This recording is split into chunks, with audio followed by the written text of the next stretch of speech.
Hi friends, இப்போ நாம் சுவையான முருங்கைக்காய் குழம்பு எப்படி பண்ணுறதுன்னு பார்க்கலாம். நாம் இப்போ ஃபஸ்ட்டு மசாலா பொருள்லாம் அரைச்சி எடுத்துக்கலாம். 1 டேபிள் ஸ்பூன் கடலைப்பருப்பு, 1 டேபிள் ஸ்பூன் துவரம்பருப்பு, 1/4 டீஸ்பூன் வெந்தயம், 1 டேபிள் ஸ்பூன் சீரகம், 1 டேபிள் ஸ்பூன் மல்லி, அப்புறமா 4 காஞ்ச மிளகாய் எடுத்திருக்கேன். நீங்கள் காரத்துக்கேற்ப சேர்த்துக்கோங்க. ஒரு பேனில் அந்த மசாலா பொருள் எல்லாத்தையும் சேர்த்துக்கோங்க.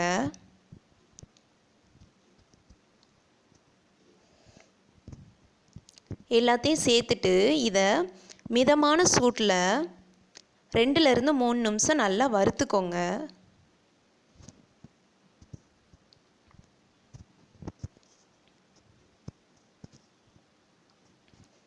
இப்போ பாருங்கள், நல்லா வறுபட்டுருச்சு. இப்போ நாம் ஸ்டவ்வை ஆஃப் பண்ணிடலாம். இதை நல்லா ஆற விடுங்க. இப்போ பாருங்கள், சூடு நல்லா ஆறிடுச்சு. இப்போ இதை ஒரு மிக்ஸி ஸ்டாரில் மாற்றிக்கலாம். இந்த மாதிரி மாற்றிக்கோங்க. இப்போ இது கூட கொஞ்சமாக தேங்காய் கட் பண்ணி வச்சுருக்கேன், அதையும் சேர்த்துக்கலாம். சேர்த்துட்டு இதில் கொஞ்சம் தண்ணி சேர்த்துக்கோங்க.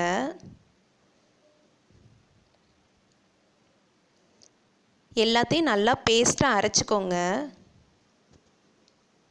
இப்போ பாருங்கள், மசாலா பொருள்லாம் அரைச்சி எடுத்தாச்சு. நாம் இப்போ குழம்பு பண்ணலாம். ஒரு பேனில் 2 டேபிள் ஸ்பூன் ஆயில் விட்டுக்கோங்க.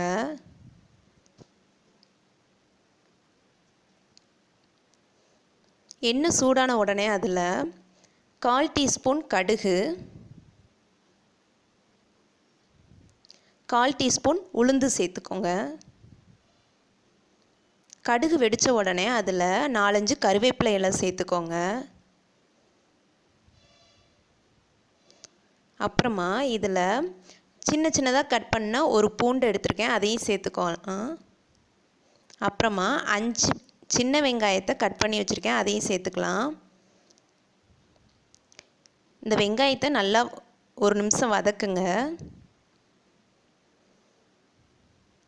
பாருங்கள், வெங்காயம் லைட்டாக வதங்கியிருக்கு. இப்போ இது கூட நாம் முருங்கைக்காயை சேர்த்துக்கலாம். நான் இன்றைக்கி 2 முருங்கைக்காய் எடுத்திருக்கேன். இப்போ இதை மிக்ஸ் பண்ணிடுங்க. மிக்ஸ் பண்ணிவிட்டு இந்த முருங்கைக்காயை நல்லா வேக விடுங்க மூடி வச்சு.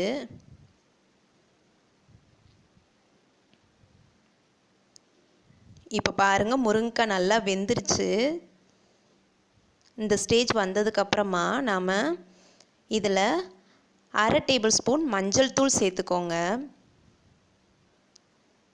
1/2 டேபிள் ஸ்பூன் பெருங்காயத்தூள் சேர்த்துக்கோங்க.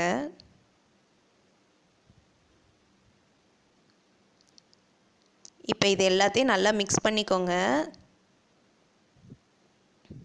இப்போ நாம் இது கூட புளி தண்ணி சேர்த்துக்கலாம். இந்த அளவு புளியை ஊற வச்சு அதோட ஜூஸ் எடுத்து வச்சுருக்கேன். இப்போ இதை நாம் குழம்போடு சேர்த்துக்கலாம். இந்த மாதிரி சேர்த்துக்கோங்க. சேர்த்துட்டு இதை நல்லா மிக்ஸ் பண்ணிவிட்டு 2 நிமிஷம் இந்த குழம்ப நல்லா கொதிக்க விடுங்க.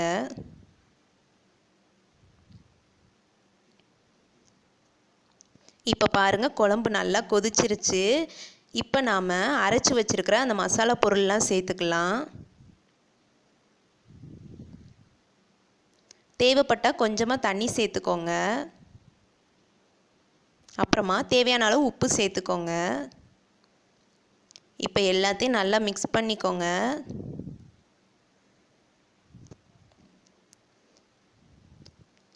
மிக்ஸ் பண்ணிவிட்டு இப்போ இந்த குழம்ப மூடி வச்சு 4லேருந்து 5 நிமிஷம் நல்லா கொதிக்க விடுங்க.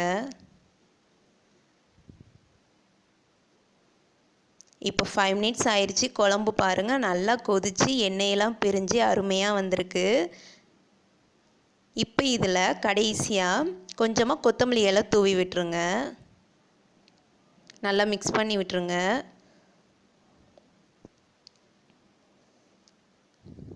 இப்போ பாருங்கள், சுவையான முருங்கைக்காய் குழம்பு தயாராகிருச்சு.